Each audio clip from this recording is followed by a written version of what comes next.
Hello, this is Victor Davis Hanson. I'm alone today for our interview on our podcast with Senator John Kennedy. I thought I'd cut right to the quick.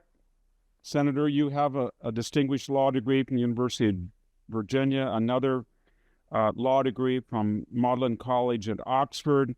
What do you make of this question we're having? And you've been quite, I thought, astute about Article 6, the Supremacy Clause.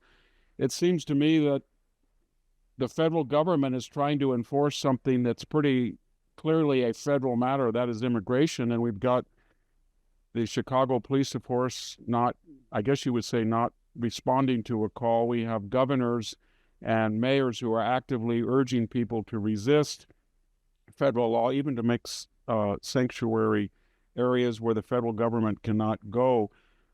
Where's this all going to lead if we're not careful? Well, first, Professor, it's an honor to get to talk to you. I follow everything you speak and write. Thank and you. my wife, Becky's even a bigger fan. It is clear to me, after going through 4 years of this with President Biden, that the Democratic Party today believes that vetting people at the border is racist. I think it's prudent, but there's no doubt in my mind. Some will say it, others try to mask it, but that they just believe in open borders. Now, that is their privilege, their right as an American to believe that, but they can't not follow the law, and the law is very clear. And most Americans. They look at the southern border like they look at their front door. Most Americans lock their front door at night.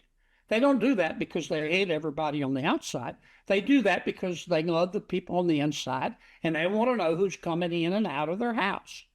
And so you can be both for legal immigration and against illegal immigration without being inconsistent. I've just finally concluded that the Democrats, they'd be much more honest intellectually if they'd just say, we don't think there ought to be borders. And you see it in their attitude about sanctuary cities. What they're doing, Professor, is clearly illegal, as you pointed out, the Supremacy Clause.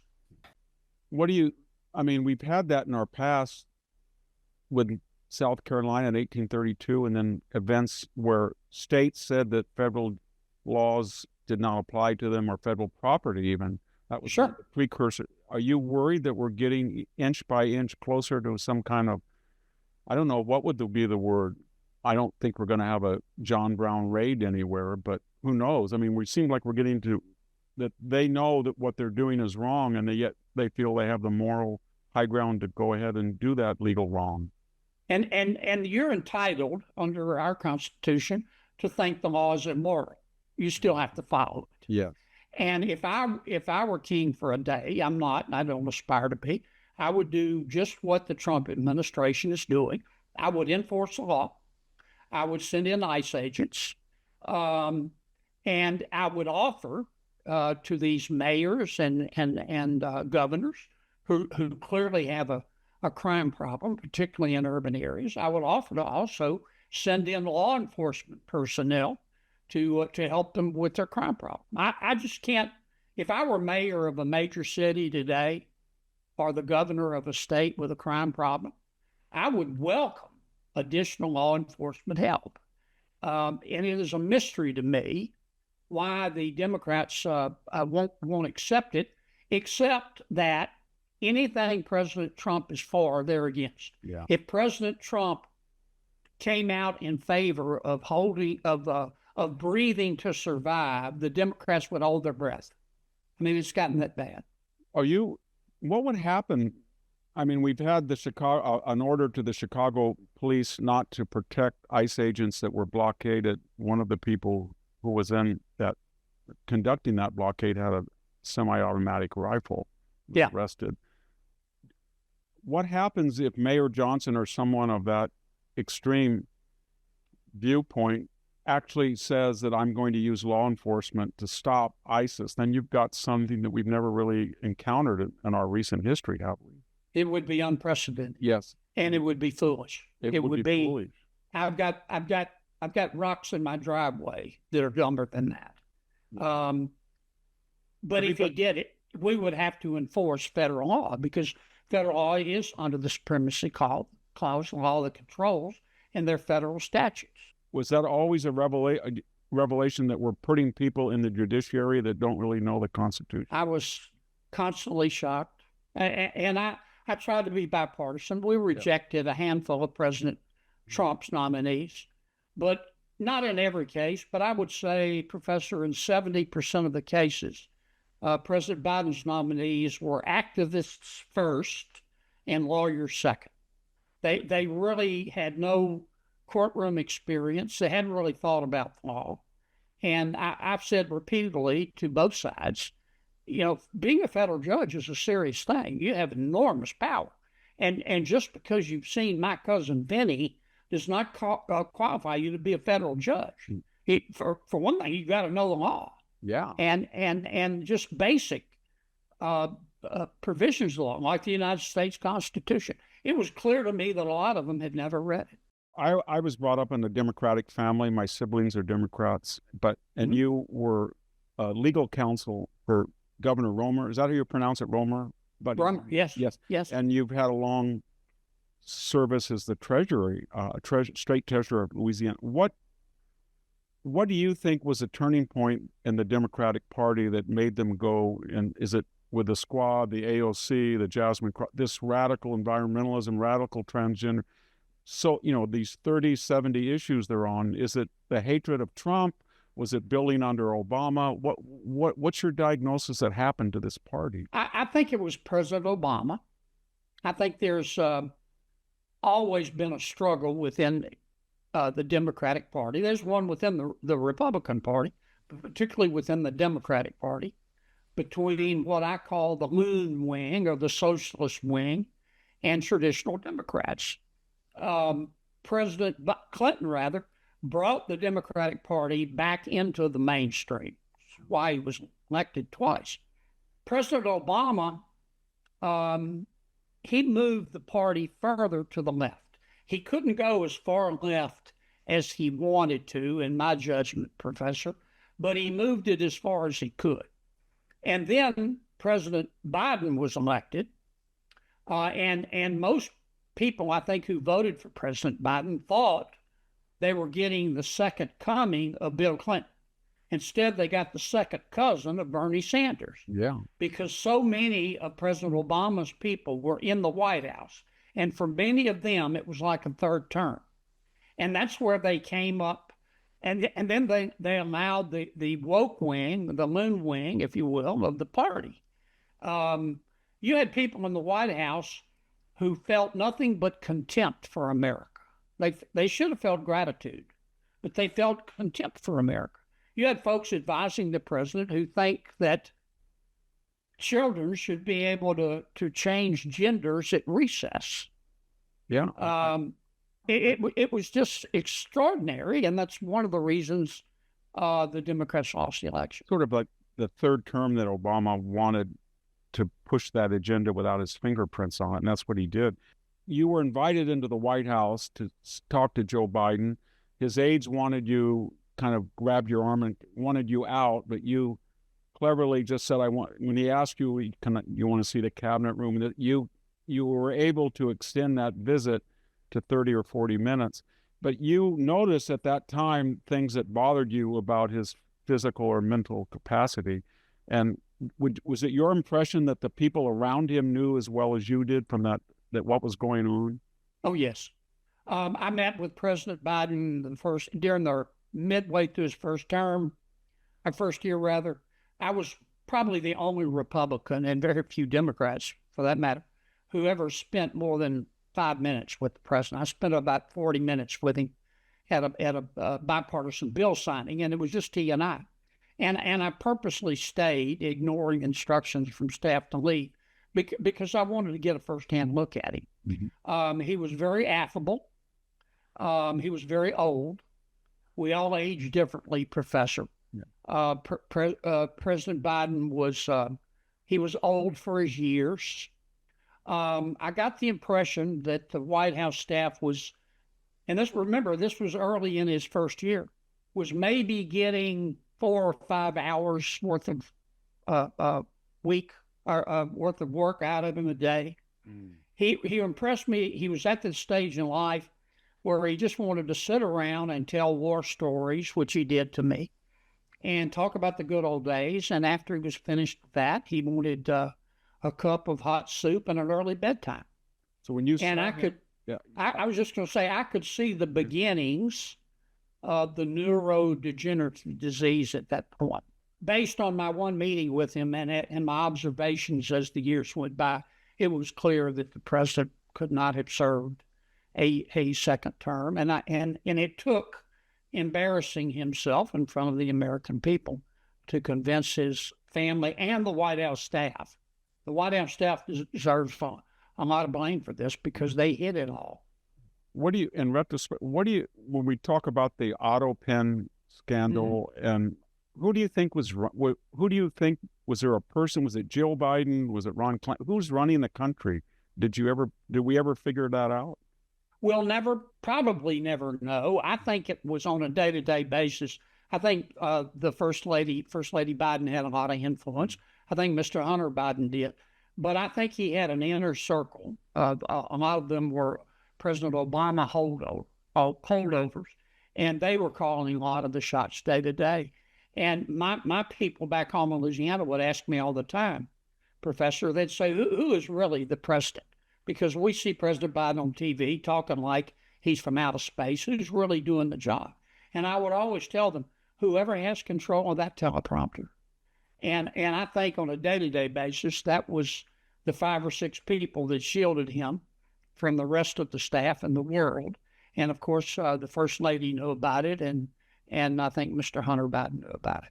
It seems like these people on the other side of the aisle from you, and you've mentioned this in the popular press the last week, they really do feel hot breath on their neck from this squad and AOC.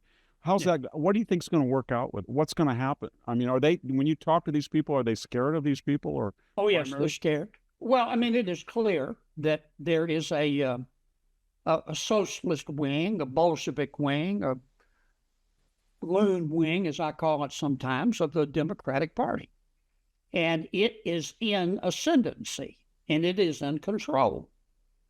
And its leader, frankly, is not Senator Schumer or Minority Leader Jeffries. It's Congresswoman Ocasio-Cortez. That's clear. And a lot of, in my opinion, of what Senator Schumer is doing in the Senate by insisting on the shutdown, he wants the loon wing led by the Congresswoman to love him. They don't even like him. No. And for his own politics back home, he wants them to love him. They never will.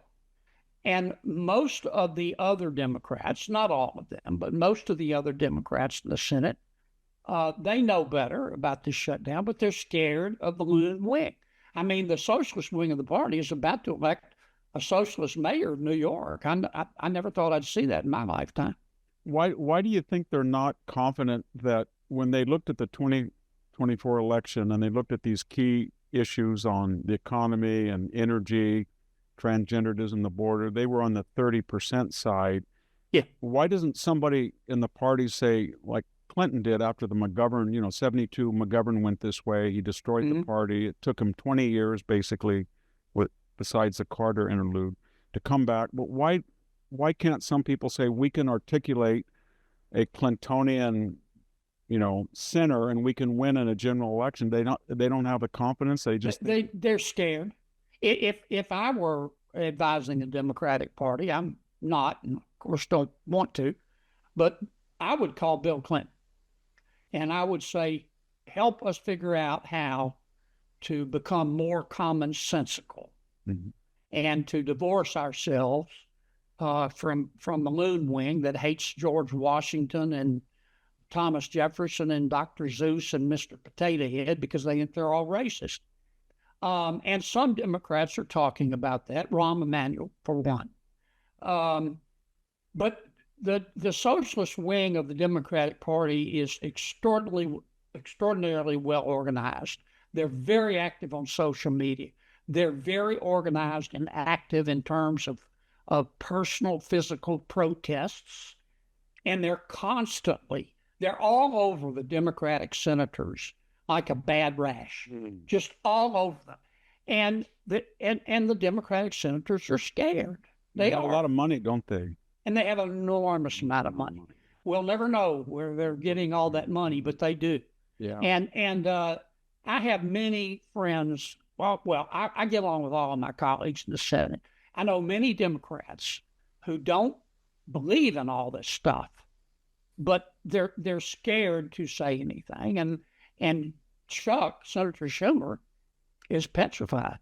I think it comes through also. You were very proud of your parents. Your father came from the working class in Oklahoma, and your mother was sort of from an established family, well-to-do, and family in Louisiana. And you have two brothers. I was interested because I'd had a collapsed lung the last month, and one of your brothers is a pulmonologist, and the other is a cardiologist. Yes. And then you have another brother who's an entrepreneur, and he's in commercial and political advertising. So you have my dad was from a Depression family, 8 brothers and sisters, left home when he was 15, worked his way through high school and college as a janitor, got a degree in petroleum engineering from Oklahoma, came to Louisiana and met my mother. But in my household, education was drummed into us from day one. Between my 3 brothers and I think we have, 11 degrees. It was just, and I don't know how my parents did it. They had 4 of us in school at one time. But education, it's an equalizer. It's the key. I mean, I'm a big believer in it. I am too. When I came home, I had a PhD in classical languages at 25, and my older brother said, "That's very impressive, but as Samuel Johnson said, so is a dog that dances on 2 legs." Would just tell me what the purpose is. So that was I happen to believe, to each his own, but I believe in a classic education. I do too. Whether it leads to a job or not. My degree undergrad was philosophy, economics, and political science. Vanderbilt taught me how to think, and it taught me to appreciate literature, and it taught me how to critically analyze other points of view. And I think that is just as important, if not more so, than learning a trade. It seems like it was very influential on you. You studied with a lot of great English jurisprudence scholars, and you were there in Magdalen College. And it reminded me when Tolkien, the Lord of the Rings author, wrote his, when there were biographies about him, he was very impressed by people from Tennessee and Southerners who came into Oxford. Yeah. And even some people suggested that the idea of hobbits not wearing shoes came from a Tennessee person that came in. Could have. Yeah. But were you unique as a Southern student at Oxford, or with? Oh, yes. Yeah. Oh, yes. You know how Oxford works. I mean, I had Sir Rupert Cross as a evidence professor, Sir John H.C. Morris for conflicts of laws.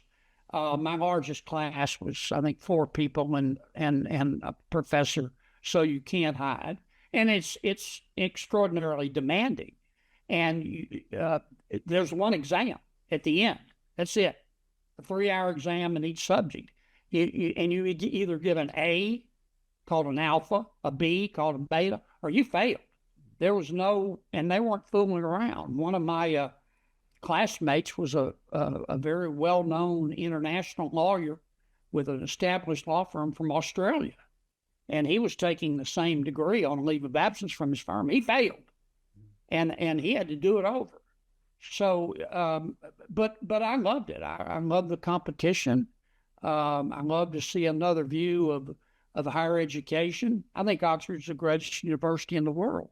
It's not for everyone because it's an elitist perspective. I mean, only the brightest kids can go to Oxford. It's not exactly a slice of life, but we have some institutions like that in America as well.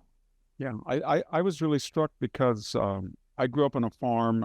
I'm speaking from a farm, and it's kind of, when you're rural, you kind of have an impression and I've spoken at Cambridge and Oxford, but I remember I stayed at Cambridge for 3 or 4 days and gave lectures. But your attitude was I found it really constructive, because a lot of Americans go over there, maybe from my background, with a chip on their shoulder, or they think but your attitude was sort of what I discovered was very helpful for me too, that you anything that was jarring or different was minimalist or insignificant given to the great advantages of the learning and all of this exposure. And I think that was a really positive view you had.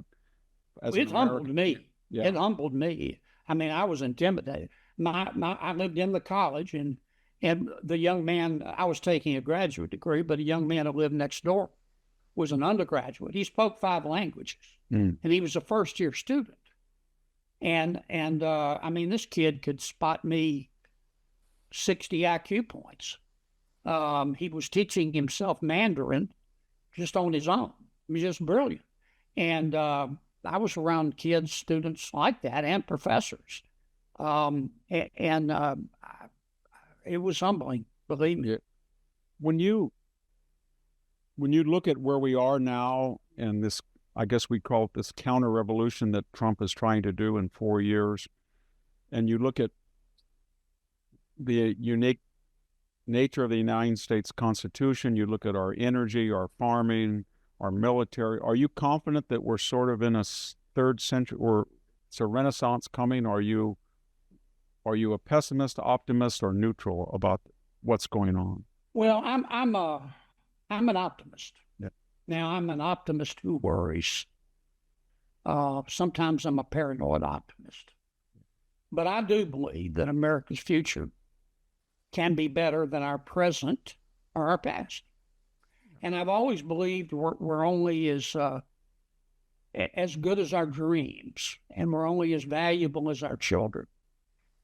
But I'm not going to bubble wrap it. The water in Washington, D.C. is not going to clear up until we get the pigs out of the creek.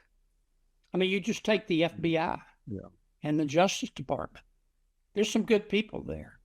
But there were and probably still are some very bad actors there who think they're smarter and more virtuous than the American people, and they're going to impose if they can get away with it, their political beliefs on everybody else. You had and that kind of power is dangerous.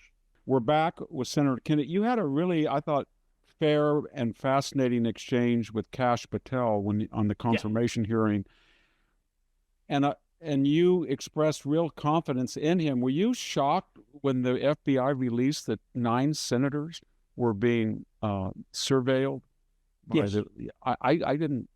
What was that all about? Was it January? We had a Attorney General Bondi before us today in Judiciary Committee. Professor, she didn't know about it. In fact, Chairman Grassley found out about it from a whistleblower.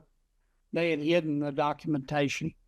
Apparently, Mr. Smith, Jack Smith, the special counsel, went to the telephone companies and got them to turn over the phone records for 8 sitting United States senators. We don't know how. We don't know why the telephone companies cooperated with Mr. Smith. We don't know if Merrick Garland knew about it. I'm not saying he did or didn't. We don't know if FBI Director Wray knew about it. We don't know if the White House knew about it. But by God, we're going to find out. Yeah. And this kind of weaponizing of the FBI and the Justice Department has just got to stop. And it when I found out about it, I heard about it on the news, and I said, "This is satire. Can't be true." I didn't believe it either. Can't be true. It took my breath away. Yeah. And I'm prepared. Now the FBI is investigating, but I made it clear in committee today.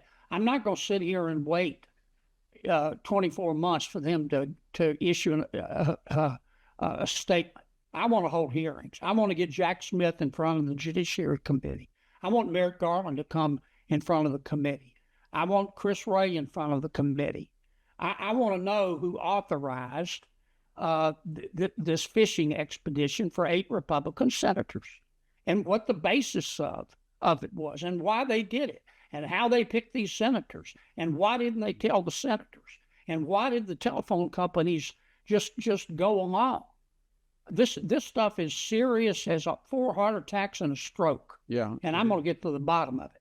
We'd seen a little bit of it with Obama when he surveilled, you remember the phone records of AP reporters? Oh, yes. And then we had John Brennan lie to the Senate and say that the CIA had not surveilled the staff computers of Senate aides, and then he apologized, I guess, for perjuring himself. We saw it a little bit with John Brennan when he said the NSA, James Clapper, when he said the NSA is not surveilling Americans, and then he said he gave the least on truth. But we've never seen anything, I don't think, of this magnitude. I was shocked when we had these earlier revelations that Comey and Clapper and Brennan were in the White House, and they were basically told by the outgoing Obama that your subordinates' assessment that there wasn't collusion wasn't good enough, and you go back and then you try to. But this is a whole new level. That's what's scary about it. Well, the hits just keep on coming. I mean, it just keep on coming. It's breathtaking to me that the FBI actually issued a memo to have the FBI target Catholics, for example. Yeah. Based on pressure that the teachers' unions put on the White House, the FBI and the Justice Department decided to target parents at school board meetings. I mean, and all of this, most of this stuff came out through a whistleblower. We don't know what else is over there. How do you stop it? I mean, during Watergate, they went after. I think they indicted 30 people, but I don't see all these people being indicted. Do you? Well, no, but Mr. Comey, of course, has. Yeah. But if I were Mr. Jack Smith, and I don't have any inside information, but if I were he, I would. I'd go call 1-800-lawyer right now. I'd lawyer up because this is serious as an aneurysm. I mean, he went. I don't think he had a federal court order either, but I don't know, but maybe he did. But he went and got the phone records of 8, not 1, not 3, 8 active sitting United States senators, and the phone companies better lawyer up too. They just handed over the records. They didn't try to quash. If he had a subpoena, I would have thought that the general counsel to the phone companies would have said, look, we're not going to turn these records over unless a judge tells us. I'm going to file a motion to quash the subpoena. They didn't do that. They just handed it over, just vomited it forth. They're going to have to answer some questions too. And my guess is, I don't know it for a fact, but these 8 senators, they're going to file civil lawsuits against everybody involved, including the phone companies. You have a lot of respect for Senator Grassley, the chairman, don't you? Yes. Came through. I have He's a great. lot of affinity because I was a farmer as well as he was. But Grassley is he's tough. One of the most unusual people in a good way I've ever met. Yeah. Rock solid, just loves his country, loves his state. He's whistleblowers. If you'll notice, it's always Chuck Grassley releasing the whistleblower reports. That's because they trust him. They know that he won't double cross them. People can go to him and tell him the truth. I don't know how many terms Chuck has been. Chuck's 92. He's probably really physically about 60. I wouldn't do a push-up contest with him. He's been around forever. I kid him. I say your first car, Chuck, was a Chariot, and he just laughs. But he's my favorite senator. Do you think that's one of Trump's strengths, that he has 10 or 15 senators that he can call and get good advice? And Chuck is one, and he will tell the president the truth. The president criticized Chuck over the blue slip and judiciary, and Chuck didn't miss a beat. He bit him right back. He bit the president right back. And Chuck was offended, and he went right on social media and bit him right back. And the president's left him alone since then. And I told the president one time, I said, you don't want to mess with Grassley. You just don't want to do it, you know. He's respected by everyone, and you'll never beat him. Thank you so It's much. been an honor, Professor. Thank you. Thank you. Bye-bye.